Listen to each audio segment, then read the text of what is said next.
अखंडमंडलाकारं व्याप्तं येन चराचरं तत्पथं दर्शितं येन तस्मै श्रीगुरुवे नमः। ध्यानमूलं गुरुर्मूर्ति पूजामूलं गुरुर्पदं मंत्रमूलं गुरुर्वाक्यं मोक्षमूलं गुरुर्कृपा। गुरुमध्ये स्थितो माता मातृमध्ये स्थितो गुरु गुरुर्मातर्नमस्तेस्तु मातृगुरुर्नमाम्यहम्। ओम जयंती मंगला काली भद्रकाली कपालिनी दुर्गा क्षमा शिवा धात्री स्वासुधा नमस्तुते। आद्या काली आद्या तारा आद्या मातु षोडशी भुवनेश्वरी छिन्नमस्ता मातंगी भैरवी।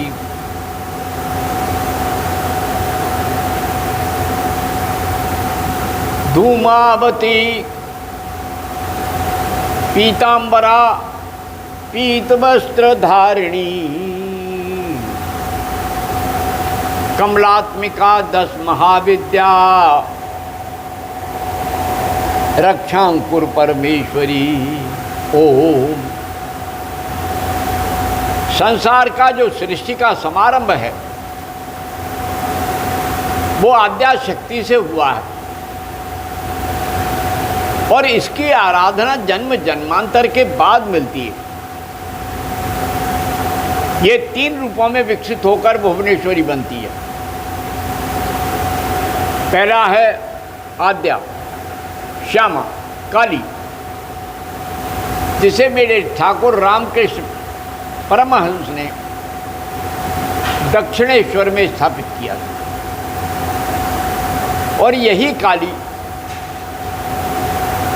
जब अर्धरात्रि में होती है तो काली होती है,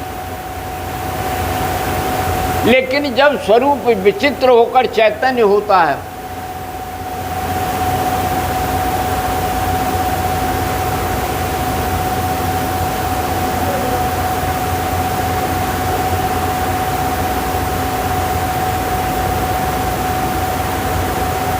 तो वो तारे के रूप में प्रस्फुटित होती है। प्रकाश बिल्कुल अंधकार था, तम ही तम था। उस तम में एक तारा टिमटिमाता है और वही तारा जब बढ़ता जाता है तो चंद्र धारिणी नैमिषवास आकाश में चंद्रमा का प्रकाश बन जाता है। क्या है ये?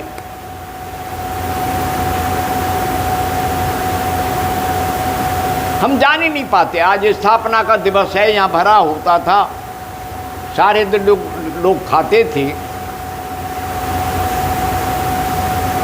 लेकिन आज गर्मी ने इतना ताप कर दिया है, मतलब परस्ती ने इतना स्वार्थपूर्ण कर दिया है कि कोई घर से निकलने को तैयार ही नहीं है। दुख के दिन में हे प्रभु तारोगे अब आए, सुख के दिन में ठिंगा दिखाया। कैसा मतलब भाई? तो जब आदमी पर आपत्ति आती है तब भगवान की समझ आती है।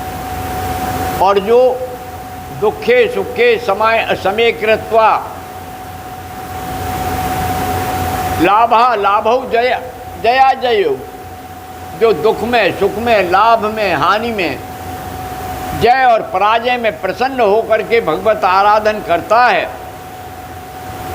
और ईश्वर में समर्पित होता है, तो फिर कहाँ दिक्कत? फिर दुख भी सुख से कट जाते हैं और सुख भी दुख से कट जाते हैं। सब में सुख ही सुख रहता है, न दुख रहता है, न सुख रहता है, आनंद ही आनंद रहता है। हे प्रभु, जैसा दे रहे हो वो तुम्हारा दिया हुआ है। आज ये दे रहे हो, कल आज और दोगे। दुख की पिछली रजनी बीत विकसता है सूरज,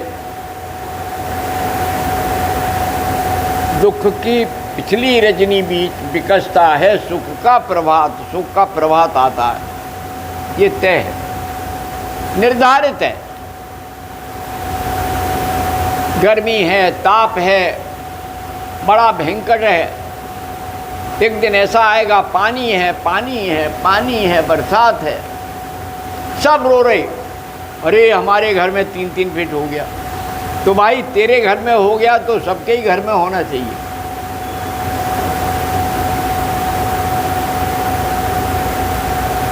गुरुदेव भारती जी की स्थापना आज के ही दिन हुई थी,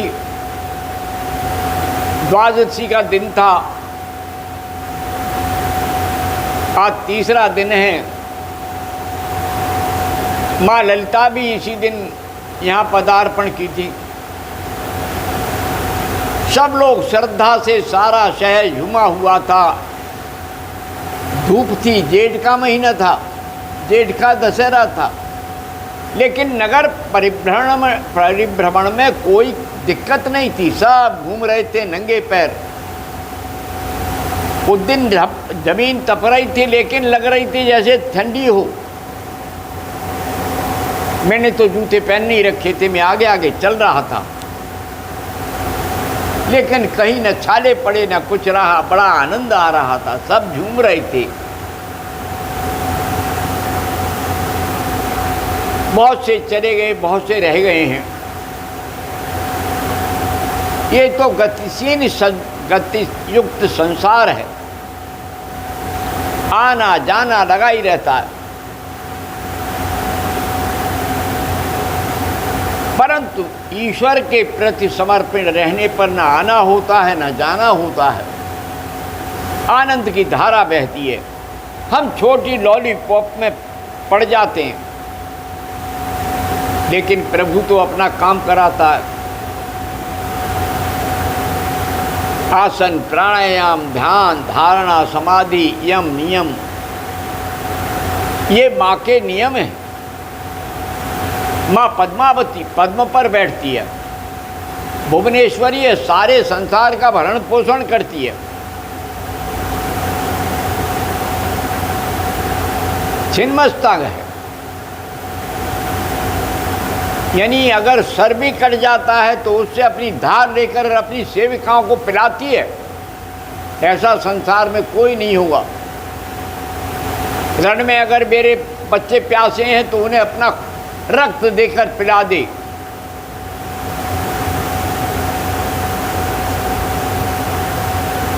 चौदह भवन की मालिक भुवनेश्वरी अपना रंग दिखाती है। तो ये सब क्रियाएं अद्भुत हैं। यही 16 रूप धरती है, यही 10 रूप धरती है। ललिता चालीसा गुरुदेव ने लिखा था, माँ का आदेश हुआ था कि भाई संस्कृत में आपने बड़े ग्रंथ लिखे हैं, एक हिंदी में आम आदमी के लिए लिख दीजिए तो सबका हित हो जाएगा। तो ललिता चालीसा लिखने से जन कल्याण हुआ। आज घर घर लाखों ललिता चालीसाएं बट गई। अब तो इंटरनेट पे भी है,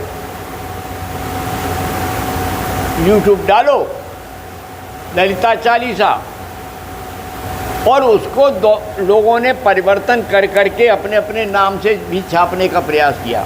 लेकिन मूल में जो भारती जी, मेरे परम पूज्य गुरुदेव जितेंद्र चंद्र भारती जी की ललिता चालीसा है, वही प्रभाव देती है। और उसको ऐसे मांगते हैं लोग जैसे प्रसाद वितरण के समय लोग प्रसाद लेते हैं। जीवन का ये आनंद है, जीवन का सत्य है।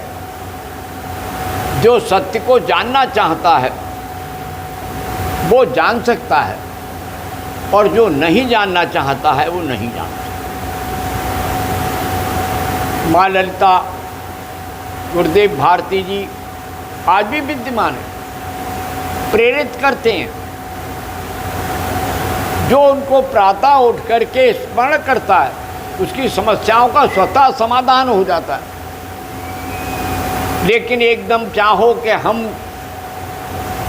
आकाश से तारा तोड़ना है तो उसके लिए तारा तोड़ने का प्रयास करना पड़ेगा, मेहनत करनी पड़ेगी। और फिर अगर तारे तक पहुंच भी गए और प्रारब्ध नहीं है तो त्रिशंकु की तरह बीच में भी रह सकते हैं। हमारे आज हमने संकल्प किया है और वो संकल्प आज ही पूरा हो जाए ऐसा नहीं होता है। संकल्प पूरा होने में समय लगता है। तो इस समय की देन है। समय अपना है, समय मेरा है। मैं ईश्वर को कितना दे पाता हूँ। कई बार बाहर साधना करते हैं उसका परिणाम नहीं आता, लेकिन ये नहीं पता चलता। मुझे वो भगवान कृष्ण का वृत्तांत याद आता है।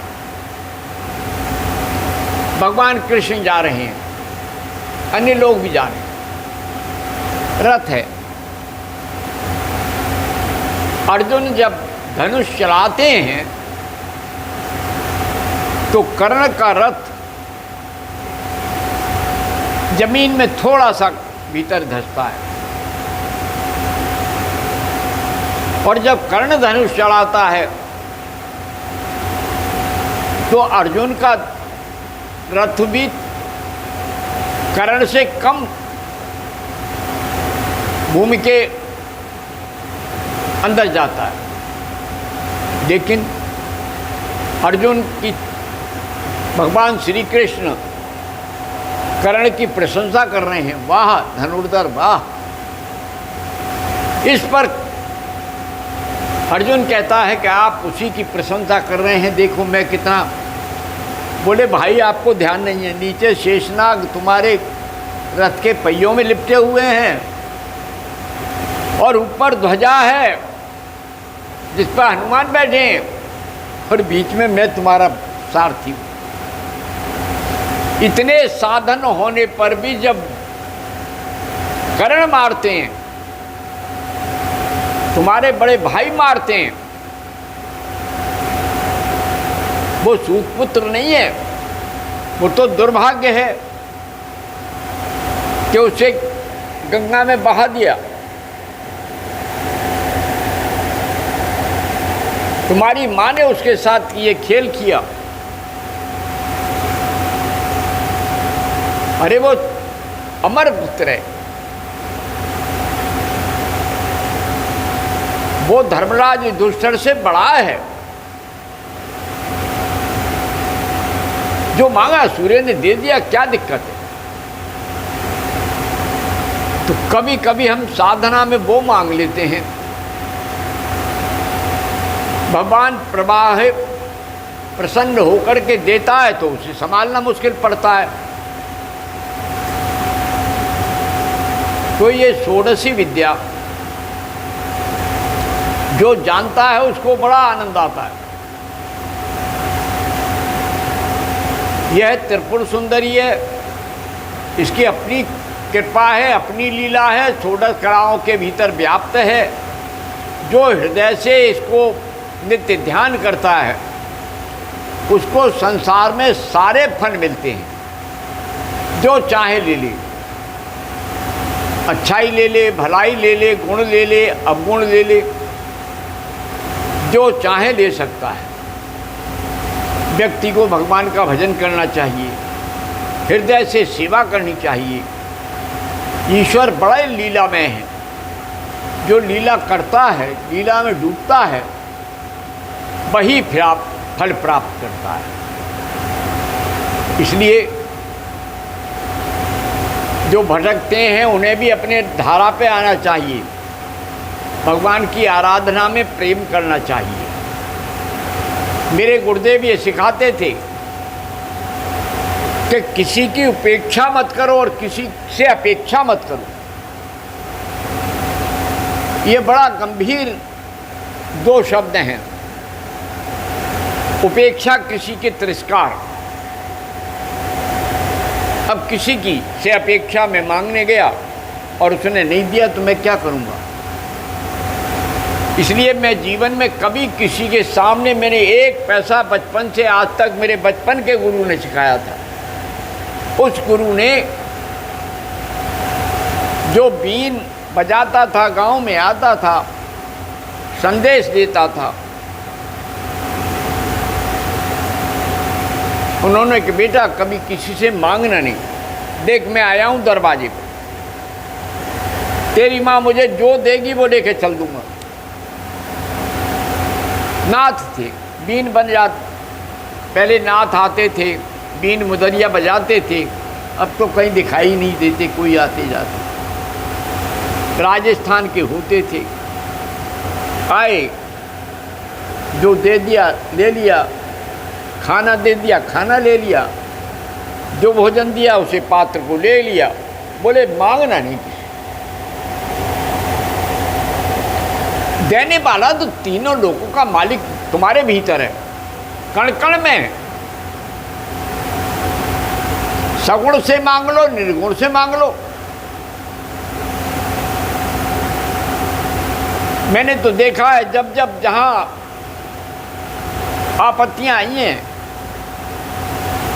तो मेरे उस समाज ने जिसको मैं उपेक्षित रख सकता हूं आके खड़े हो गए हैं। भीड़ की भीड़, जितनी चाहिए उतनी आ गई है।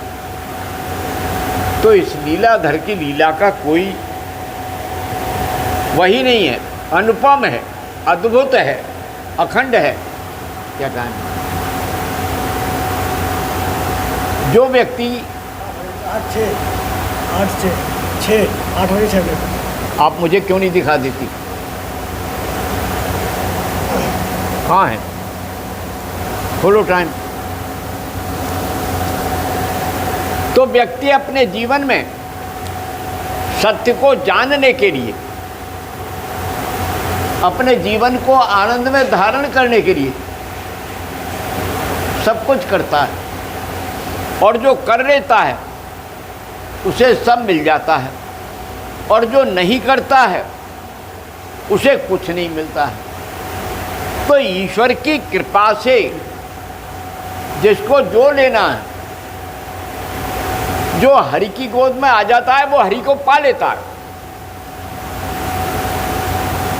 मेरी माँ दोनों हाथ उठा करके बैठी है, चारों हाथ हैं, एक भी खाली नहीं है। लोग कहते हैं कि भाई फिर काहे से देगी आशीर्वाद।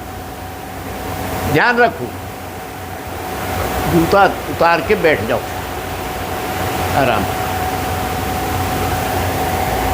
तो मेरी माँ बड़ी चैतन्य है।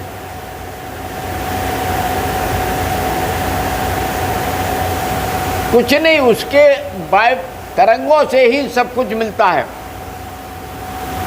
वो अपने प्रकाश की 16 किरणें जिस समय चंद्रमा की गिरती हैं पूर्णिमा के दिन, तो कौन ऐसा है जिसके लिए अमृत नहीं मिले?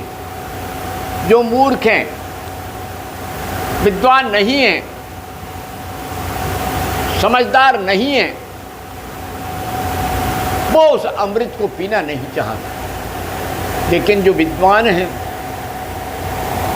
बुद्धिमान हैं, जो अमृत की धारा में डूबना चाहते हैं, वो सब पीना चाहते हैं। तो इसलिए भैया, हरि को भजै सो हरि को होई, जात पात पूछो नहीं कोई। भगवान के यहाँ जाति और पाति नहीं है, न धर्म है, न जाति है, न कुछ है। हाँ, कर्म के अनुसार हमने वर्ण व्यवस्था बना दी। तो जो वर्ण है वो तो हमने वर्ण किया है, हमने स्वीकार किया है। वर्ण तो स्वीकार किया जाता है। अब मैं कृषि करने लगा तो किसान हो गया। एक व्यक्ति वेद पढ़ने लगा, बुद्धि के धरातल पर कर्म करने लगा, ब्राह्मण हो गया। लेकिन समाज में कोई बंधन नहीं था। जो व्यक्ति शिक्षा, अरे चाणक्य को देखो, देखा उन्होंने कि ये सब बंधन है। क्षत्रिय ही राजा होगा, क्षत्रिय व्यसनी, शराबी, जुआरी हो गया। काशी पुत्र को लेके चंद्रगुप्त को, उसका नाम भी उन्हीं ने नामकरण किया और बना दिया, जो हम तैयार करेंगे एक नए युवक को। तो राष्ट्र किसी के भरोसे नहीं है। ये राजपूत के वोट हैं, ये ब्राह्मणों के वोट हैं, ये दलितों के वोट हैं। मेरी माँ ये पक्षपात नहीं करती, मेरे गुरुदेव ये पक्षपात नहीं करते थे, और नाथ पंथ में तो कोई नहीं करता, और जो ये पक्षपात करता है उसका विनाश होता है। एक ना एक दिन विनाश होता है, विघटन होता है। इसीलिए हरि को भजै सो हरि को हुई। पत्नी दिशा देती है। पत्नी का सम्मान हमारे यहाँ तो देवी माना है, भारत माता को माना है। और फिर कई बार हम राज्य सत्ता में इतने पागल हो जाते हैं कि राष्ट्र को भूल जाते हैं, राष्ट्र के कर्म भूल जाते हैं, मानवता भूल जाते हैं। भारत ने तो ये घोषणा किया है कि विश्वम आर्यम कुर्वन्ति, मैं सारे संसार को आर्य बनाऊंगा। आर्य मानी कोई आर्य समाज नहीं है, आर्य मानी श्रेष्ठ। वैदिक शब्द है आर्य। अनार्य कोई द्रविड़ जाति नहीं थी। वो व्यक्ति जो संसार के कार्यों की क्रियाशीलता नहीं जानते थे, अज्ञानी थे, पढ़े लिखे नहीं थे, प्रजाति है, ट्राइब्स हैं। तो अगर हम इन सब झमेले में न करके सारा विश्व हमारा है, सर्वम खलु इदं ब्रह्म, ये मानते हैं, तो हम आज कैसे छोड़ देंगे अपने संसार को, अपनी माँ को, अपने आनंद को, अपनी तरंगों को, अपनी विभूतियों को, अपने परमात्मा को। तो इसलिए धर्म और जाति का चिंतन नहीं करके हम सब जानें कि कैसे संसार का उत्थान किया जा सकता है। मानव सदा मानव रहे और प्रेम पारावार हो। मानव, ये गुरुदेव भारती जी ने मुझे संदेश दिया, सब थे। कर्तव्य हर एक को बाप नहीं सौंपता। बेटे 4 होते हैं, कौन से बेटे को अपना उत्तराधिकार देगा पिता? झगड़े होते हैं, समस्याएं आती हैं। लेकिन जनक पे तो एक पुत्री ही थी, अधिकार दिया।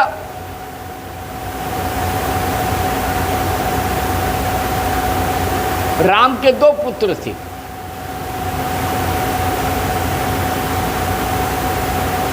राजा दशरथ की जो बहन थी,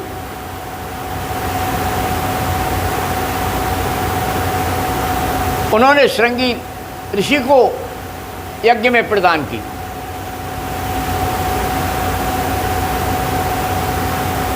तो संसार में यज्ञ की क्रियाएं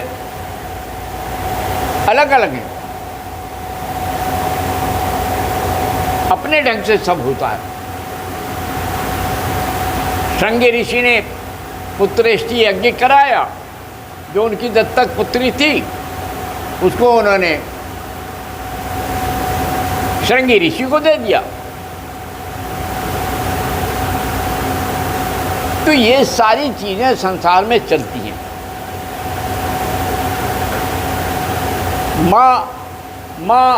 माँ पहला अक्षर है। जब बच्चा गर्भ में आता है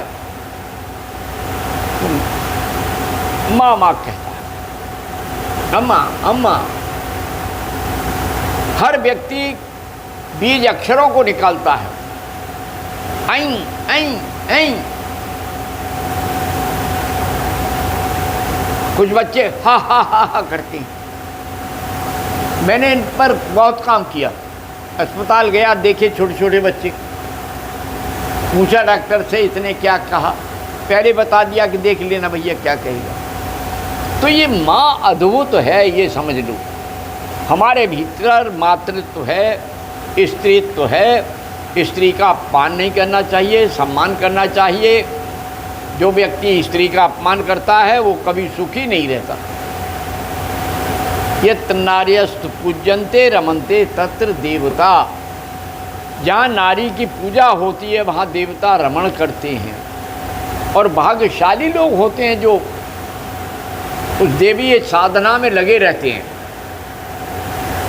हनुमान जी को देखो, सेवा का तो सीखना है तो हनुमान जी से सीखो।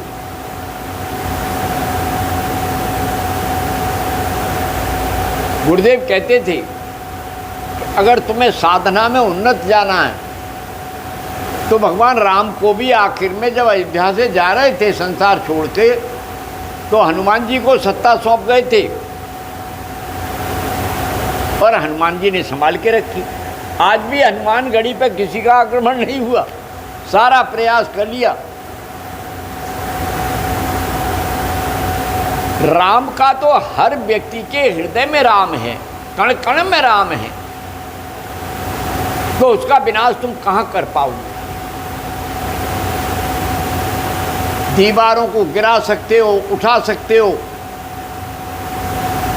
तूफान ला सकते हो, एक दूसरे की आराधना के स्थलों को विघटित कर सकते हो, लेकिन सत्य को विघटित नहीं किया जा सकता, नहीं बांटा जा सकता, नहीं बांटा जा सकता। कोई बजरंग निकल कर के अपने बजरंग बली बनकर उसकी दिशा दे देगा। भारत तो करोड़ों वर्षों से ऐसी आ रहा है, ऐसी आएगा और ऐसी आता रहेगा। प्रलय से पहले, प्रलय के बाद, प्रलय के बीच माँ अब भुवनेश्वरी अपने आप बैठी मिलेगी और वो लीला करती हुई दिखाई देगी। ना कोई दुख होगा, ना सुख होगा, केवल जीवन की धारा बहेगी। जो व्यक्ति उस जीवन की धारा में समाहित हो जाता है वो सत्य के दर्शन करता है, और जो समाहित नहीं हो पाता वो नहीं कर पाता। इसलिए अपने जीवन में सत्य को धारण करो, सत्य को स्वीकार करो। भगवान सबको सत्य और सत्य चित्त आनंद में स्थित करें। आज्ञा चक्र में ध्यान करो। माँ हर समय आज्ञा चक्र में रहती है। मूलाधार से 6 चक्रों को जगाओ। जो व्यक्ति नित्य सुंदरकांड का पाठ करता हो उसको तो असफलता मिलती ही नहीं। सुंदर सुंदरी सीता, देखो सबसे पहले सीता का नाम लिया, राम का नहीं। सुंदरे सुंदरी सीता, सुंदरे सुंदरी कथा, सुंदरे सुंदरो राम, सुंदरे किम न सुंदरम। इसलिए मनुष्य को कभी कभी सुंदर कांड का पाठ कर लेना चाहिए। बजरंग बाण बजरंग की ही तरह है, उसके पाठ करने से जीवन में आनंद आता है। श्री ललिता चालीसा संपूर्ण योग विज्ञान है। जो व्यक्ति उसे पढ़ता है तो उसकी कुंडली जगने में कोई व्यवधान नहीं आता, स्वतः जग जाती है। जन्म जन्मांतर के कष्ट समाप्त होते जाते, फिर ध्यान स्वतः होने लगता है। हाँ, गुरु से मंत्र लेकर, जो इस युग में है, क्रिया मंत्र लेकर अपने जीवन को सत्य जान लेता है। मंत्र ले लिया, एक से लिया, दूसरे से लिया, 10 से लिया। ध्यान रखना, ये भटकाव है। कहीं एक जगह ठहरो, जब तक चित्त ठहरेगा नहीं, तब तक मन ठहरेगा नहीं, तब तक कार्य संपन्न नहीं होगा। हाँ, अलग अलग हो सकते हैं, कोई अंग्रेजी का हो सकता है, कोई हिंदी का हो सकता है, संस्कृत का, लेकिन आध्यात्मिक गुरु भगवत कृपा से मिलता है। प्रार्थना करो, हे गुरुदेव हमें भगवत प्राप्त गुरु दो, हमें खेचरी मुद्रा का गुरु दो, हमें योग परंपरा में श्रेष्ठ परम योगी दो। और जो इस प्रकार की प्रार्थना करता है भगवान उसको निश्चित देता है। वहाँ ना जाति होता है ना धर्म होता है। रामानंद जी के बारे में हमारे ही मार्ग के थे, गंगा के किनारे जा रहे हैं, कबीर को दिशा मैं कैसे रामानंद जी का शक्तिपात प्राप्त करूं। उन्होंने कहा भैया गंगा के किनारे लेट जाना, वो सर को इधर से ही जाते हैं सीढ़ियों पे, तो वहीं तुम लेट जाना, वो ठोकर अगर वो मिल गए, स्पर्श हो गया तो काम हो गया। कबीर जाके लंबे लेट गए। रामानंद जी जा रहे थे, रात में कहाँ दिखता है, पैर की ठोकर लग गई। जैसे ही लगी काम संपन्न हो गया। उठो बेटा, हाथ से उठाया, राम राम बोल। कबीर ने नहीं जाना कि ये हिंदू मंत्र है या मुसलमान मंत्र है, वो तो राम राम रटते रटते पेड़ पर चढ़ गए। मेरे गुरु ने ये मंत्र दिया है, नाचने लगे, आनंद आ गया। तो जीवन में ऐसे ही भारती जी ने जो मंत्र दिया, एक अक्षर ने काम कर दिया, जीवन सफल बनाया है। मेरे हरि मुझ में है, मेरे गुरु ने मुझे बताया है। कण कण में मेरे राम बस रहे, ऐसा पंथ दिखाया है। सत सत गुरु को नमन हमारा, माता से मिलवाया है। माँ ललिता कुंडलिनी देवी उर्मे मेरे बास करे, सदा शिवा फल देती है। सहस्रार में विलास करे, कमल खिला अमृत टपके है। कैसे बिने बताऊं मैं, माँ ललिता को सत सत नमन। सत्य पंथ को पाऊं मैं। ओम शांति शांति शांति। बोलो सतगुरुनाथ महाराज की जय, भगवान रामकृष्ण परमहंस की जय, गुरुदेव भारती जी की जय, सब संतों की जय। ओम शांति शांति शांति। जय माँ, जय भगवती, जय गुरुदेव। ओम।